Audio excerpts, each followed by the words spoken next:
Hello everybody, welcome back to the DetectiveShinx channel. And today, people, we are going to be reviewing FNAF 2. I saw the movie yesterday with the boys. Had a fun time. And today, I'm going to be discussing my thoughts and opinions on the movie. Quick disclaimer, these are opinions, so if anyone disagrees or wants to put a counterpoint or something, kindly feel free to do so in the comment section down below. And remember to subscribe and like the video or dislike if you don't like it. I'm going to start off with the non-spoiler stuff, and then we'll be moving on to spoilers, and I'll put a warning before I talk about spoilers, so don't worry. So overall, I thought it was better in the first one. I'm just gonna lead with that. I thought it was better in the first one personally, just because from what I remember about the first FNAF movie, I found it kind of boring. I don't really know. I expected more from the first one, and I feel like those expectations were met in the second one. I feel like the first one, from what I remember, and if I'm wrong, please correct me in the background, because it's been a while since I've seen the first one. I don't remember the first one having as many jump scares. Maybe that's just me, but I feel like that's a big premise of FNAF here, or jump scares and at least a little bit of horror, right? And I think the first one didn't do a good job of that, and I think the second one did a lot better with that. There were jump scares, they showed some more deaths, which was cool, and surprisingly, there was a lot more gore in this one. This is a PG-13 movie, and there's more gore than I expected it to be, right? Because it's human blood. It's not like Predator Badlands, where they had a bunch of fucking aliens being killed, and they could get away with the PG-13. They genuinely showed body parts and some blood and shit, and they somehow got away with it. So that's cool. I know some people do complain about the PG-13 rating, but I think a lot of people fail to understand is that a big audience of FNAF are younger people, people between 11 to 15, 16, 17. It's not super young kids, but you know what I mean here. It's just it's more for children, right? I also want to say the movie looks amazing. The shots in this movie are great. I think the lighting's pretty well. There are a few shots in here that I actually think are pretty cool shots. The animatronics, just like the first time around, look great. There was way more animatronics in this one than the first one. Of course, if you guys have seen the trailers, you probably know that. But the animatronics look great. I'm pretty sure that they build the animatronics themselves. But if not, either way, it's great work, regardless if it's CGI practical or not. They look great. What else? Performances? I'd say they were there. They were fine. I'm not gonna say they were the best performances ever or the worst performances ever, but they gave decent performances. Aside from performances, which actually this ties into performances here, is the story. Not getting into spoilers yet, but I don't know. The story was kind of weird, man. It was kind of all over the place, right? Which, I gotta admit, I think it worked better for this one, but it's still all over the place. I know this movie is meant for fans, and I wouldn't consider myself a FNAF fan, but I know quite a bit about the lore from watching videos years ago. I haven't caught up in the lore in a long time, though. So, again, if I'm wrong about something, correct me in the comments. But I will say the story, I can't go into spoilers yet. There's something that I want to talk about that's spoiler related that feels kind of off of me, but we'll get into that in here in a little bit. But the story was fucking weird. I thought the story could have used a bit of work, honestly. And my last point, I think, before I do talk about spoiler stuff, I think these films are definitely pretty good adaptations of the source material.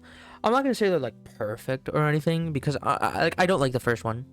I like this one a lot more, but I think they're actually pretty decent adaptations. It's better than some of the other ones, fucking Silent Hill. Those were kind of weak. Until Dawn, I think, was another one that was dog shit from what I heard. But I think this is definitely one of the better ones. It's not Sonic tier, but it's a good video game adaptation, you know. I think out of everything that's non-spoiler, I think that's about it. So I'm gonna say this before I get into the spoilers. I don't think normies will have fun with this movie. I mean, I guess maybe if they know a little bit about FNAF, they probably would. But I don't think like normies will have fun with this film. Now, people that are fans of FNAF and have knowledge of FNAF, you're gonna fucking love this movie. I'm gonna tell you that right now. There are a lot of references that you do actually appreciate. I actually got quite a few of the references, surprisingly, since I've been so out of FNAF lore for so long. But I do actually appreciate the movie. I appreciate the attempt they put in. I'm not gonna say it was like a great movie or a good movie or anything, but I will say it's about average. It's about average. I'm not gonna say it's terrible, because I'm still under the impression that the first one wasn't that good. Alright, so from here on out, there's gonna be spoilers. I'm sorry if I'm all over the place here, but there's some stuff I want to talk about. Like, I want to rant about some things. First off, alright, spoiler is over. What the fuck is up with Mike in this movie, bro? Like, I remember like liking Mike in the first one. Like, I thought he was an alright character. Mike is such a fucking dumbass in this movie, bro. Like, he kind of puts Abby's whole feelings with her losing her friends, right, from the first one, and just kind of like, he just lies to her. First off, he fucking kind of just downplays her feelings. I'm like, get this girl a psychologist or something, right?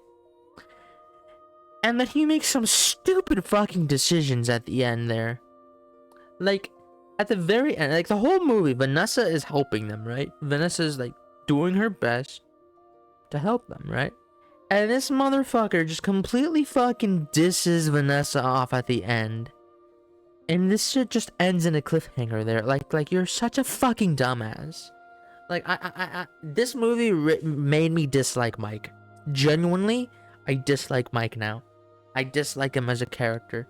And something that I didn't like in the first one was how exposition dumpy Vanessa was, and how just like, she felt like kind of like a caricature of sorts. Which, like, I get her lore. I sympathize with her lore.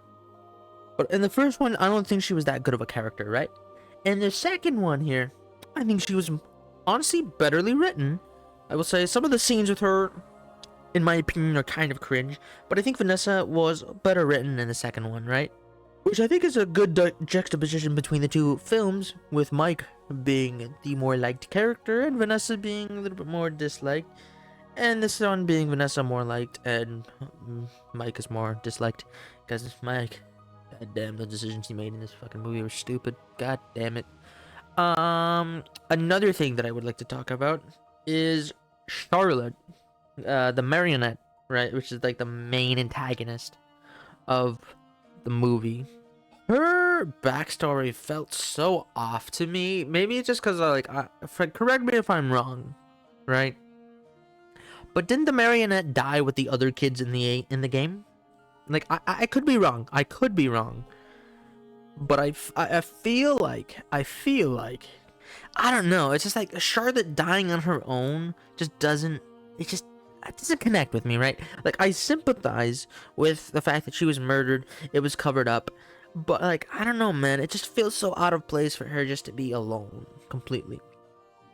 The other thing is, the whole thing could have genuinely been avoided if the fucking parents in 1982, when she died, right? Because she had gone up to all these parents, and she was, like, begging them to help her because William Afton, or Springtrap, took a kid in the back and was gonna kill him, right?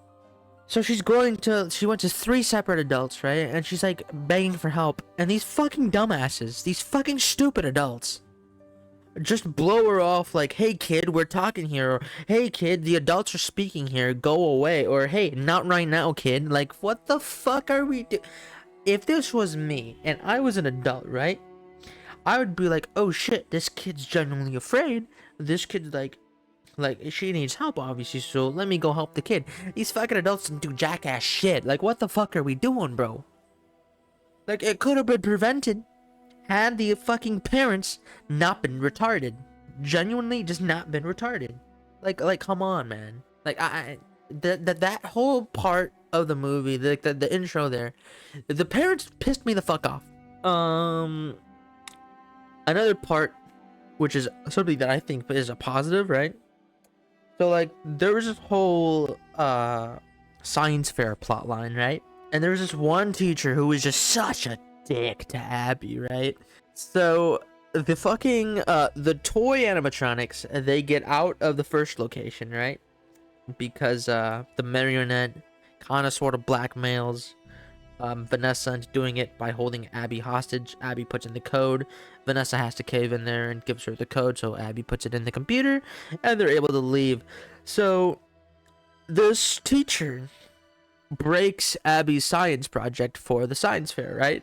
So she leaves, she dips, she goes back to the location. That's when the whole thing with Vanessa, the marionette, and Abby putting in the code happens. So she comes back with fucking Toy Chica. And they get the teacher alone in the hallway because he left his keys in the classroom, which I think was pretty anticlimactic, but it was such a satisfying moment, in my opinion. So they get the guy alone, and Chica just straight up fucking bashes this guy, like, not bash, but like, she crushes his skull and kills him. And I gotta admit, that was a satisfying death, because that teacher was a fucking asshole. Like, I actually hate the guy. Like they did a good job with that, with the teacher and his satisfying death. They did a good job. They did a good job. The dream sequence is another thing that I want to say. Vanessa's dream sequence, which I believe Mike did something similar in the first season, or not season, in the first movie.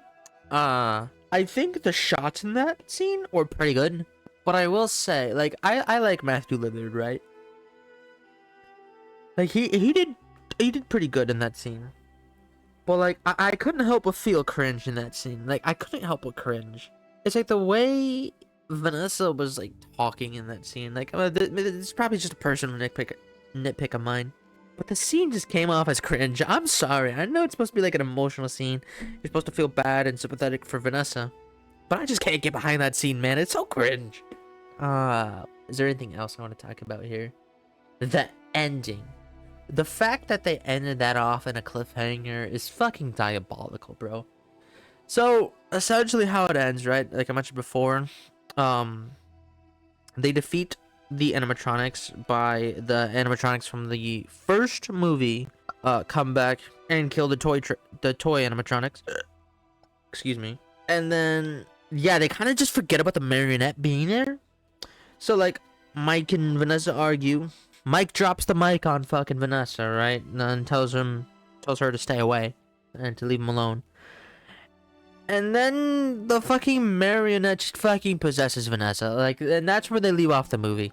It's like, I didn't like that cliffhanger. I'm gonna be dead ass. I'm very curious to see where it goes in the next movie. I'm very curious to see what they do with Vanessa, because I would like to see them do what they did with Vanessa in the games, where she gets the bunny costume. I don't remember what game. A security breach. Yeah, but I would like to see them do what they did with Vanessa in Security Breach. But I have a feeling that she probably might just end up being the marionette in the third one, which is fine. I would like to see the third one actually take some things from Sister Location, I think is the one. Because at the end of the movie, again, we're still in spoilers. I mean, obviously we're on spoilers because we're talking about spoilers. Like, what the fuck? But the movie, like, there's a post-credit scene where Springtrapper awakens, right? So he's definitely gonna be back in the third one. But there's like an audio log at the end of the credits, like the very end of the credits. There's an audio log of someone talking to, I think, Michael Afton, who was in this movie, by the way. And I think they handled Michael Afton pretty decently, I will say. But it was a business partner, I believe, and I'm pretty sure he mentioned something about a lab or something. I don't remember exactly because I saw this yesterday. But I'm pretty sure that lore ties into Sister Location, if I recall correctly. Maybe I'm wrong. Someone could correct me on that. But I will say that's cool. I would like to see the Sister Location. I'm very curious to where this third one's gonna go, though. I think in terms of spoilers, that's everything. I don't think there's anything else I really wanted to complain or talk about. I got no issues with Abby. I think Abby overall as a character is pretty good. Vanessa, I like more in this one. Mike, like less in this one. Yeah, I think that's all I'm going to talk about here. I don't want to drag this on too long. I've done my rambling. But, if I had to give this movie a ranking out of 10, I would say a solid 6.5 out of 10. If we're putting in the first one, I have to rewatch it, of course, but I'm gonna say like 4 out of 10 for the first FNAF movie. And FNAF 2, I'm gonna give a solid 6.5 out of 10. I think it was better than the first one, of course. Of course, in my opinion, it's better than the first one. It's still not like a great movie, but I do appreciate the movie for doing what they did. The references were great. The amount of animatronics were great. Like I said before, if you are a fan of FNAF or you like FNAF remotely, you're gonna like the movie. If you're just some normie, you're probably not gonna get the movie, honestly. But there was a honk in the background. That was the FNAF 2 rambling. Remember to subscribe, leave a like or a dislike, and I'll be seeing y'all in the next video. Take care.